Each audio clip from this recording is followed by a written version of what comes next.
வேற எந்த மொழியிலையும் நான் நடிக்க மாட்டேன், தமிழ்ல மட்டும்தான் நடிப்பேன்னு சொல்லி தமிழன் என்று சொல்லடா தலைநிமிர்ந்து வாழடா வாழ்ந்த ஒரு மனிதர் அண்ணன் விஜயகாந்த் அவர்கள். அதாவது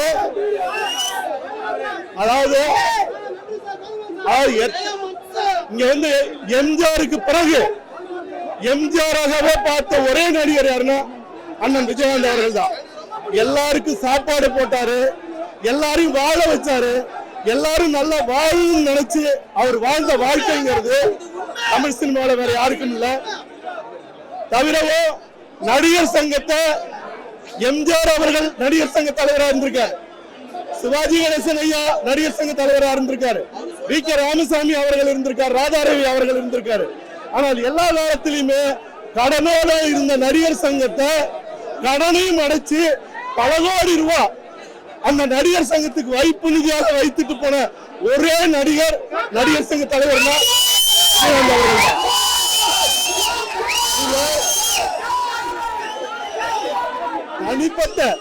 தனிப்பட்ட முறையில அண்ணன் விஜயகாந்த் அவர்கள் என் மேல வச்ச பாசம்ங்கிறது, அன்புன்றது என்னால என் மூச்சு இருக்கிற வரைக்கும் மறக்க முடியாது.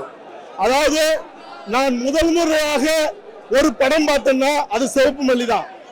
எங்க அப்பா கம்யூனிஸ்டா இருந்ததுனால முதல் முறையா கூட்டிட்டு போய் ஒரு திரையில ஒரு மனிதனை பாக்குறேன், கம்பீரமான மனிதனா, அந்த கருத்த உருவம், சிவந்த கண்களோட, எரிமலை எப்படி பொறுக்கும் நெருப்புக்கு இன்னுமா உறக்கம், ரத்த சாட்டையை எடுத்தால் அவர் பாடின அந்த முறை, அவர் பார்த்த நிலை, கண் வழியாக மனசுக்குள்ள சிம்மாசனம் போட்டு வாழ்ந்தவர் விஜயகாந்த் அவர்கள்.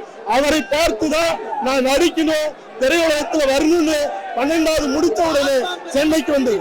ஆக சென்னைக்கு வந்ததுக்கான காரணமே அண்ணன் விஜயகாந்த் அவர்கள். என்கிட்ட அவர் சொன்ன ஒரே ஒரு விட்டம் என்னன்னா,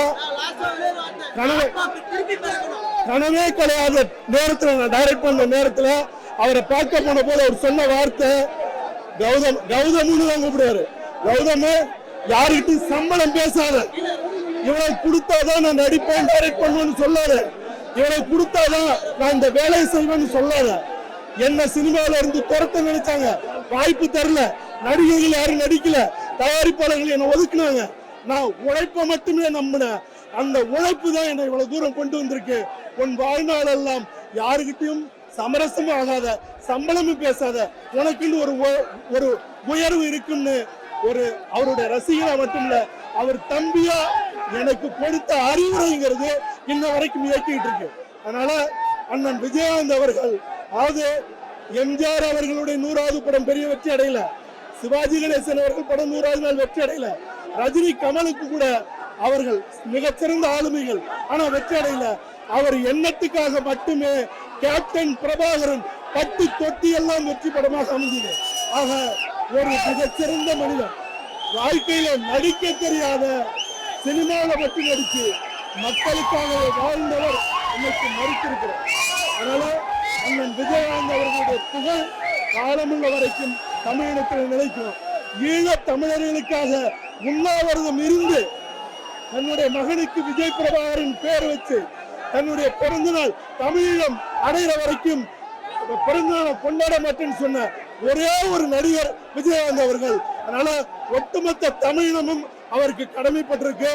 அவரை போல நேர்மையாக நின்று மக்களை நேசித்து மக்களுக்காக வாழறது மட்டுமே விஜயகாந்த் அவர்களுக்கு செய்கிற உண்மையாக அஞ்சலியாக இருக்கும். என்னுடைய அஞ்சலியை, வணக்கத்தை, என்னுடைய நெகிழ்வை இந்த இறப்புல நான் அவருக்கு உலக தமிழகத்தின் சார்பாக தெரிவிச்சுக்கிறேன். நன்றி, வணக்கம். பாதகம் செய்பவரை கண்டால் நாம் பயங்கொள்ளலாகாது பாப்பா, மோதி மிதித்து விடு பாப்பா, அவர் முகத்தில் உமிழ்ந்து விடு பாப்பா. அண்மை செய்திகளை உடனுக்குடன் தெரிந்து கொள்ள இணைந்திருங்கள் இயம்நாடு தொலைக்காட்சியுடன்.